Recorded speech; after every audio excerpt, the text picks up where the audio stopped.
एक जरूरी घोषणा। अब अपोलो क्लिनिक 11 चरमा में आ चुका है गैस्ट्रोइंटेस्टाइनल एंडोस्कोपी की सुविधा।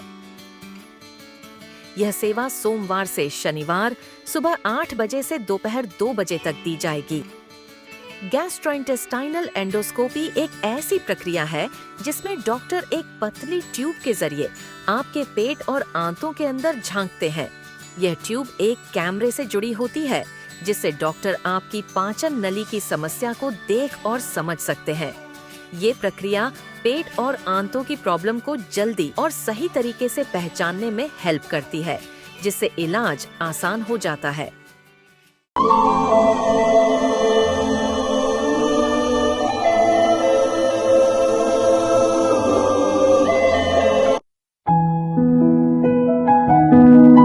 इतिहास हमेशा किताबों में बंद नहीं होता।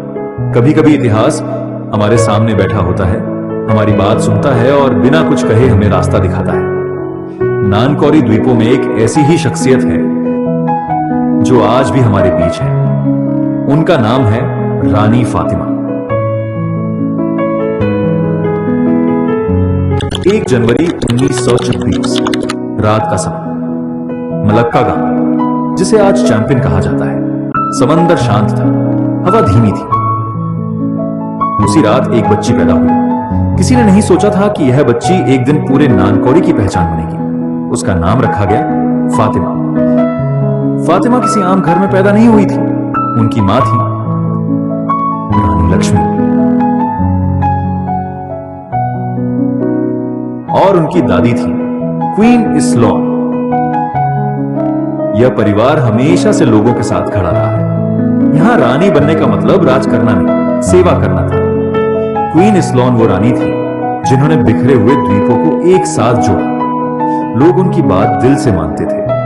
उन्होंने कभी डर से शासन नहीं किया। उनके काम इतने मजबूत थे कि अंग्रेज सरकार ने भी उन्हें क्वीन माना। यहीं से नानकौरी की रानियों की अलग पहचान बनी। इसके बाद रानी लक्ष्मी का समय आया। भारत आजाद हुआ, लेकिन नानकौरी अब भी दूर था। रानी लक्ष्मी ने इस दूरी को कम किया। स्कूल खुले, अस्पताल बने, मंदिर, मस्जिद और चर्च सबको बराबर जमीन मिली। उन्होंने कहा, हम आगे बढ़ें लेकिन अपनी पहचान न खोए। और ये सब एक लड़की शांत होकर देख रही थी। वो लड़की थी फातिमा।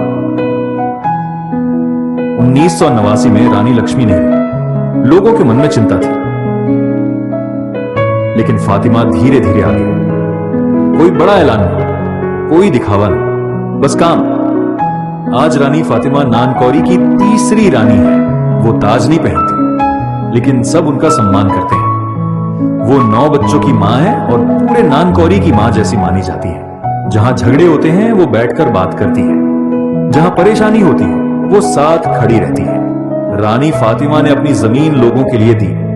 सड़कें बनी, हवाई पट्टियां बनी, सरकारी दफ्तर बने। उन्होंने कभी कुछ वापस नहीं मांगा। वो बस इतना कहती हैं, यह सब मेरे लोगों के लिए है। आज भी लोग रानी फातिमा के पास सलाह लेने आते हैं।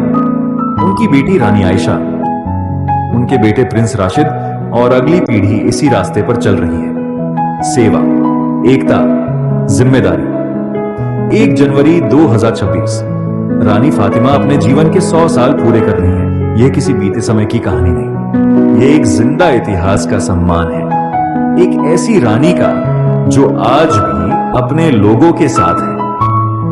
रानी फातिमा, नानकौरी की तीसरी रानी, 100 साल की सच्ची और आज भी चल रही कहानी।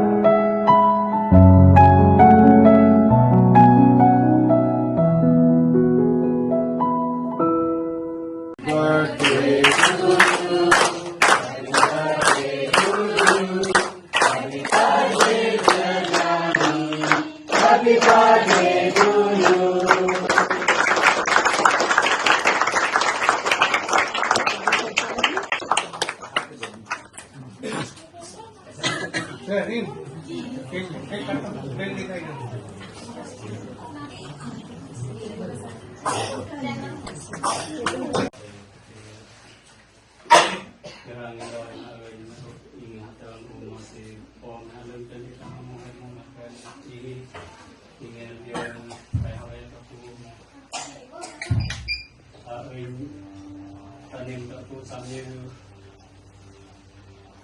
mà yom thì yom thì là hệ ông sám như ra nên